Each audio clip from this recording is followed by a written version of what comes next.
Dan berikutnya mungkin 15 tahun yang lalu atau 20 tahun, tiba-tiba ada perusahaan masuk, perusahaan besar.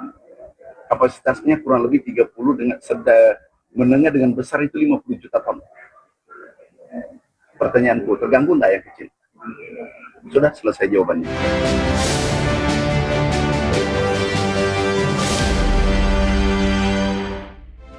Iya, pemirsa, kita ke informasi berikutnya. Menteri Pertanian Andi Amran Sulaiman menyatakan banyak penggilingan padi yang gulung tikar telah terjadi sejak 15 tahun lalu. Fenomena ini diakui karena adanya ketimpangan usaha kelompok penggilingan padi sehingga kelompok kecil tidak dapat bersaing. Menteri Pertanian Andi Amran Sulaiman menyatakan banyaknya penggilingan padi yang gulung tikar di berbagai daerah merupakan penggilingan padi kelompok kecil. Hal ini dikarenakan adanya pelaku usaha penggilingan padi kelompok besar yang mendominasi pasokan gabah. Amran juga mengatakan fenomena ini telah terjadi sejak 15 tahun lalu akibat adanya struktur pasar yang timpang antara pengusaha penggilingan padi. Pasalnya, kehadiran penggilingan padi kelompok besar ini membuat kelompok penggilingan padi yang kecil sulit mendapatkan bahan baku dan akhirnya operasional terganggu. Jadi kapasitasnya 116.000, kemudian 116 juta, kemudian padi kita hanya 65 juta. Itu kan? Benar nggak? Clear kan? Dan berikutnya mungkin 15 tahun yang lalu atau 20 tahun, tiba-tiba ada perusahaan masuk, perusahaan besar. Kapasitasnya kurang lebih 30 dengan menengah dengan besar itu 50 juta ton. Pertanyaanku, terganggu nggak yang kecil? Sudah selesai jawabannya. Amran menambahkan faktor musiman juga diyakini turut membuat operasional penggilingan padi kelompok kecil sulit beroperasi. Pasalnya 70% produksi padi Indonesia terjadi pada semester pertama. Akibatnya, sebagian besar gabah pada periode tersebut sudah giling, sehingga pada periode semester kedua pasokan bahan baku berkurang. Jakarta, Riki Anwardi, IDX Channel. Ya, pemirsa, Badan Gizi Nasional optimis hingga akhir tahun akan mengoperasikan 24.000 satuan pelayanan pemenuhan gizi atau SPPG untuk mensukseskan program makan bergizi gratis. Pemerintah menetapkan anggaran 335 triliun untuk program prioritas tersebut. Kepala Badan Gizi Nasional Dadan Hindayana mencatat hingga saat ini jumlah satuan pelayanan pemenuhan gizi atau SPPG atau yang dikenal sebagai dapur produksi makan bergizi gratis sudah mencapai 5.885 unit yang tersebar di 38 provinsi, 510 kabupaten, dan 7.200 kecamatan. Selain yang sudah beroperasional, Dadan mencatat terdapat hampir 19.000 yang mendekati operasional sehingga nantinya diharapkan pada akhir tahun terdapat 24.000 SPPG yang beroperasi. Selain telah terverifikasi, Dadan menyebutkan SPPG ini didirikan dan dibiayai tak hanya oleh pemerintah, melainkan langsung oleh masyarakat.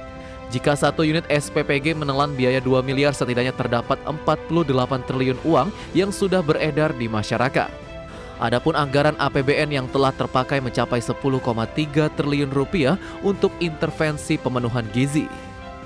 Satuan pelayanan pemenuhan gizi yang sekarang sudah operasional, total jumlahnya adalah 5.885. Ya, sudah mencakup di 38 provinsi, di 510 kabupaten dan 7.200 kecamatan. Dan kemudian selain yang sudah operasional 5.885, sudah ada juga hampir 19.000 yang mendekati operasional sedang verifikasi. Dan perlu diketahui bahwa pembangunan SPPG yang 5.885 ditambah yang hampir operasional 19.000 itu sepenuhnya 100% dibiayai oleh uang masyarakat. Jadi kalau 19.000 tambah 5.800 itu kurang lebih ada sekitar 24.000. Sementara untuk tahun 2026, pemerintah menargetkan 82,9 juta siswa yang mendapatkan MBG. Pemerintah menetapkan anggaran 335 triliun untuk program prioritas tersebut. Dari Jakarta, Adi Firmansyah, IDX Channel. Ya, pemirsa, dalam penyampaian terkait dengan RAPBN 2026 Jumat lalu, Presiden Prabowo Subianto menegaskan akan melanjutkan kebijakan efisiensi anggaran pada tahun depan. Efisiensi akan dilaksanakan pada program-program yang tidak berdampak langsung pada masyarakat. Prabowo meyakini melalui efisiensi defisit APBN bisa mengecil. Tak hanya itu, Prabowo juga berkomitmen untuk menurunkan defisit APBN hingga ke angka 0% pada tahun 2027 atau 2028. Salah satu strategi untuk mencapai target tersebut yakni dengan melaksanakan efisiensi anggaran. Pemangkasan anggaran akan menyasar belanja operasional yang tidak efisien. Menurut Prabowo, setiap rupiah yang dibelanjakan harus memberikan manfaat penciptaan lapangan kerja, memperkuat daya beli, dan meningkatkan kualitas publik. Sementara itu dalam era APBN 2026, pemerintah menargetkan defisit anggaran sebesar 2,48% terhadap PDB. Pemerintah yang saya pimpin berjanji di hadapan majelis ini, kami akan terus melaksanakan efisiensi sehingga defisit ini kita ingin tekankan sekecil mungkin. Dan adalah harapan saya, adalah cita-cita saya untuk suatu saat, apakah dalam 2027 atau 2008, saya ingin berdiri di depan majelis ini, di podium ini, untuk menyampaikan bahwa kita berhasil punya APBN yang tidak ada defisitnya sama sekali. Ya, pemirsa, pengamat ekonomi ini meminta pemerintah untuk berhati-hati dalam menjalankan program efisiensi APBN di tahun depan. Direktur Eksekutif KOR Indonesia Muhammad Faisal mengungkapkan rencana pemerintah yang masih mendorong program efisiensi dalam RAPBN 2026 dinilai akan melanjutkan tekanan pada sektor real. Dengan total belanja lebih dari 3.000 triliun pada RAPBN 2026, pengamat menilai pemerintah harus bisa memaksimalkan belanja demi mendorong perekonomian dengan laju pertumbuhan yang cenderung stagnan di angka 5%. Maka pemerintah harus membuktikan program belanja tahun depan akan berkontribusi signifikan bagi perekonomian.